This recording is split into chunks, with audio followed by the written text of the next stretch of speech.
मैं प्रोफेसर सविन सिंह अपनी geography lecture series में आप सभी लोगों का स्वागत करता हूं। आज हम मॉर्फोमेट्री आकार मिति के सेकेंड पार्ट पर चर्चा करेंगे, जिसके अंतर्गत हम बेसिन मॉर्फोमेट्री पर बात करेंगे।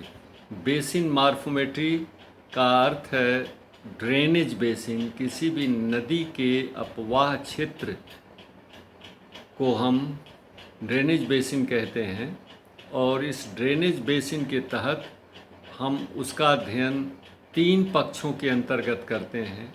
लीनियर एस्पेक्ट, रैखिक पहलू, एरियल एस्पेक्ट, क्षेत्रीय पक्ष, और रिलीफ एस्पेक्ट, उच्चावच पक्ष। तो आज हम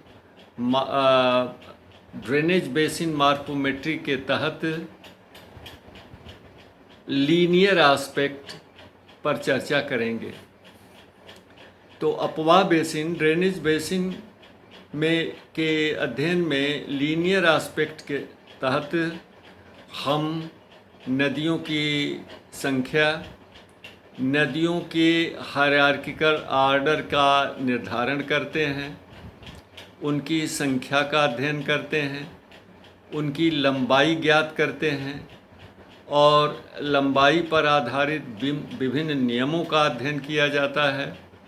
नदी की वक्रता सूचकांक पर अध्ययन करते हैं, सिनुआसिटी इंडेक्स का अध्ययन करते हैं, मेंडरिंग प्रॉपर्टी का अध्ययन करते हैं, स्ट्रीम जंक्शन एंगल का अध्ययन करते हैं इत्यादि। ये ज़रा सा थोड़ा कठिन टॉपिक है और अधिकांश विश्वविद्यालयों में ये पढ़ाया नहीं जाता रहा है, इसलिए कृपया जो अगर आपको दिलचस्पी हो तो इसको गौर से सुने। अब फिर उससे ज़्यादा गहराई में पुस्तक में मेरे जो दिया हुआ है आकार मिति का अध्याय, उसको पढ़ें, बार बार पढ़ें, तो एकदम आपको मज़ा आएगा और अच्छी तरह से आप उसको समझ जाएंगे।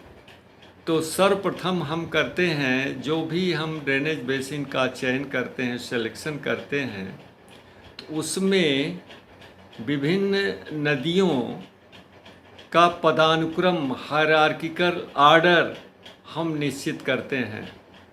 यानी एक प्रमुख बेसिन नदी होती है जिसको मास्टर स्ट्रीम कहते हैं, उसकी सहायक होती हैं ट्रिब्यूटरीज होती हैं, ट्रिब्यूटरी की ट्रिब्यूटरीज होती हैं, और कुछ ऐसी सरिताएं होती हैं जिनकी कोई सहायक नहीं होती है, यानी उनका जल किसी और नदी से प्राप्त नहीं होता है, बल्कि वो स्वयं एक क्षेत्र का जल ग्रहण करती हैं। तो इसको आगे चल कर के हम बताएंगे। फर्स्ट आर्डर की स्ट्रीम कहते हैं। तो हम ड्रेनेज बेसिन को पहले हम डिमार्केट करते हैं, किसके आधार पर? जल विभाजक तय करते हैं। ऊंचाई के आधार पर हम उस क्षेत्र को मार्क करते हैं जहां का जल प्रवाहित होकर के विभिन्न नदियों की सहायक नदियों के माध्यम से मुख्य नदी में पहुंचता है। फिर उसको एक लाइन से हम घेर देते हैं, वो होती है ड्रेनेज बेसिन, और उसके बाह्य बाउंड्री को हम कहते हैं बेसिन पेरीमीटर। और उद्गम से, जहाँ से वो नदी निकलती है और जहाँ किसी और नदी में मिल जाती है या झील में मिल जाती है, सागर में मिल जाती है, वहाँ यानी उद्गम से लेके, सोर्स से लेके उसके आउटलेट तक की जो है हम नदी की लंबाई उसे कहते हैं, और आउटलेट से लेके सोर्स तक की जो स्ट्रेट लाइन से हम मेज़र करते हैं उसको बेसिन लेंथ कहते हैं। तो आइए पहले हम देखते हैं कि सरिताओं का बेसिन के अंतर्गत पदानुक्रम कैसे निश्चित किया जाता है। तो इसमें सबसे पहले जो प्रयास किया था ग्रेवेलियस महोदय ने किया था 1914 ईस्वी में, लेकिन उन्होंने स्ट्रीम आर्डरिंग का परिकलन नदी के मुहाने से प्रारंभ किया, आउटलेट से प्रारंभ किया, न कि उसके उद्गम से लेकर के, यानी फ्रॉम आउटलेट अपवर्ड जो कि लोगों ने इसको न्याय संगत नहीं समझा और ये ज़्यादा प्रचलित नहीं हो पाया और व्यवहार में नहीं आ पाया। इसके बाद आर ई हार्टन ने 1932 और 1945 में ड्रेनेज बेसिन मार्कोमेट्री पर अपना बहुत ही लब्ध प्रतिष्ठित फेमस शोधपत्र प्रकाशित किया था फील्ड स्टडी के आधार पर। तो हार्टन महोदय का जो स्ट्रीम नंबरिंग का जो सिस्टम है वो शुरू होता है उन सरिताओं से जिनकी कोई सहायक नहीं होती हैं, वो स्वतंत्र होती हैं। इनको कहते हैं फिंगर ट्रिप ट्रिब्यूटरीज। अंगुल्याकार जो है वो सरिता जो होती है, इसको उन्होंने फर्स्ट आर्डर नाम दिया। और इस तरह से फर्स्ट आर्डर की दो नदियाँ जहाँ मिलती हैं, संगम के नीचे सेकेंड आर्डर माने नेक्स्ट हायर आर्डर बनता है। Next higher order is generated down the confluence where two streams of same order meet. तो फर्स्ट आर्डर की दो नदी मिलेगी तो संगम के नीचे सेकेंड आर्डर हो जाएगी। इसी तरह सेकेंड आर्डर की जो दो नदी मिलेगी तो जंक्शन के नीचे third order next higher order बनेगा। तीसरे आर्डर की दो नदी जब आपस में मिलेगी तो संगम के नीचे चौथे आर्डर का निर्माण होगा। इस तरह से क्रम चलता रहता है और अंत में वो नदी का आर्डर हाईएस्ट आर्डर हो जाता है। पाँचवें आर्डर की है, छठे की है, सातवें की है, आठवें की इत्यादि।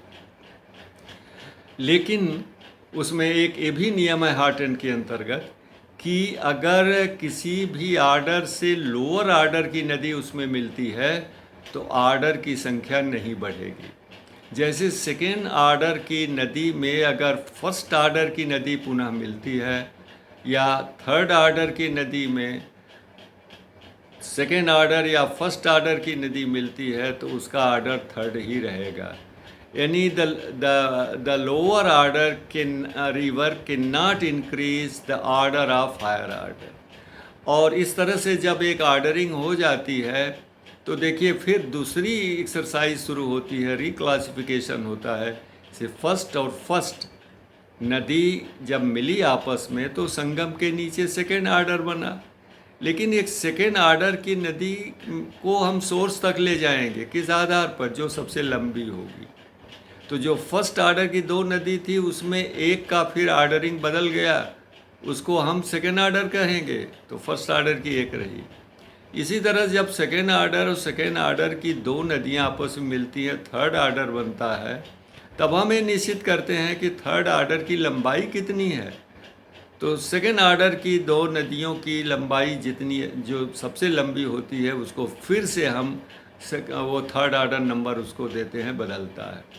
इस तरह से पूरे अपवाह बेसिन में नदियों की ऑर्डरिंग बार बार बदलती रहती है। क्लासिफिकेशन एंड रीक्लासिफिकेशन होता है, जिसको लेकर के बहुत कठिनाई उत्पन्न हो जाती है और that becomes a very difficult process. तो इस समस्या से निदान के लिए एन स्ट्रेलर महोदय ने स्ट्रीम सेगमेंट मेथड का प्रतिपादन किया। और स्ट्रेलर के अनुसार जहाँ दो फर्स्ट आर्डर की नदियाँ मिलती हैं तो नेक्स्ट हायर आर्डर संगम के नीचे बनता है, उसको इन्होंने सेगमेंट कहा, सेगमेंट सेकेंड आर्डर सेगमेंट। और इस तरह से जो फर्स्ट आर्डर की दो नदियाँ हैं फिर उनका रिक्लासिफिकेशन नहीं होगा।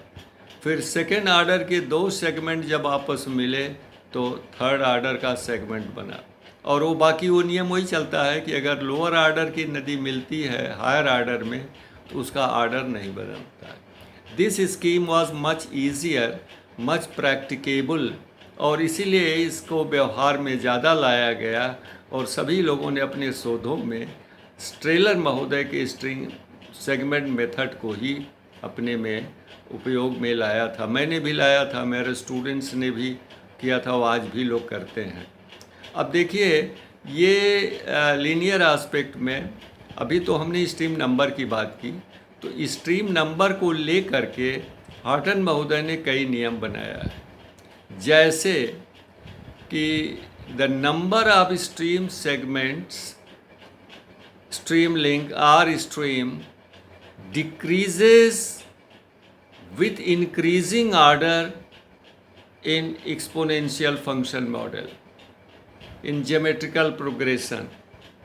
यानी लोअर ऑर्डर से हायर ऑर्डर की तरफ जाने पर नदियों की संख्या में ज्यामितीय प्रोग्रेशन में ह्रास होता जाता है, उनकी संख्या कम होती जाती है, क्योंकि हाईएस्ट ऑर्डर की एक नदी होती है। और यहाँ पर इस नियम के लिए बाइफर्केशन रेशियो निकाला जाता है। बाइफर्केशन रेशियो माने एक ऑर्डर मतलब अमुक ऑर्डर की सभी नदियों की संख्या और नेक्स्ट हायर ऑर्डर की नदियों की संख्या के बीच में अनुपात क्या होता है। जैसे मान लीजिए फर्स्ट ऑर्डर की नदी 16 है, 16 है, और नेक्स्ट हायर ऑर्डर जो है वो सेकंड है, उसकी 4 है, तो 16/4 दैट इज़ 4, तो बाइफर्केशन रेशियो 4 है। तो अगर हम किसी भी अपवाह बेसिन में बाइफर्केशन रेशियो कांस्टेंट होती है, स्थिर होती है, तो नदियों की संख्या में हाईएस्ट ऑर्डर से लोअर ऑर्डर की तरफ